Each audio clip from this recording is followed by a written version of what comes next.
অনুমতি ছাড়াই কক্সবাজার সফরে যাওয়ায় জাতীয় নাগরিক কমিটির ৫ কেন্দ্রীয় নেতার বিরুদ্ধে শৃঙ্খলা ভঙ্গের অভিযোগ উঠেছে।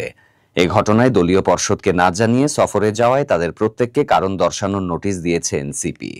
বুধবার দলটির যুগ্ম সদস্য সচিব সালেউদ্দিন সিফাত স্বাক্ষরিত পৃথক নোটিশ পাঠানো হয়েছে অভিযুক্ত ৫ নেতার কাছে।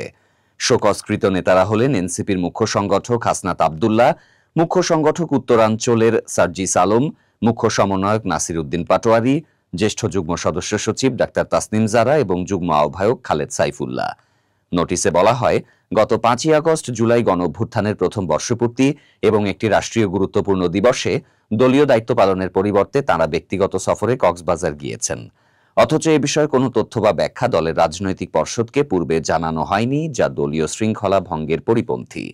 শোকজ চিঠিতে আর উল্লেখ করা হয় কেন তারা এই সফরের সিদ্ধান্ত নিয়েছেন এবং এর পেছনের প্রেক্ষাপট কি তা লিখিতভাবে ব্যাখ্যা দিতে হবে। আগামী ২৪ ঘন্টার মধ্যে এনসিপির আহ্বায়ক নাহিদ ইসলাম এবং সদস্য সচিব আক্তার হোসেনের কাছে সশরীরে উপস্থিত হয়ে এই ব্যাখ্যা জমা দেওয়ার নির্দেশ দেওয়া হয়েছে।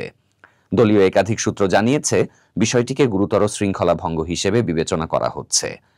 অভিযুক্তদের ব্যাখ্যা সন্তোষজনক না হলে সংগঠনের নীতিমালার আলোকে তাঁদের বিরুদ্ধে পরবর্তী ব্যবস্থা নেওয়া হতে পারে।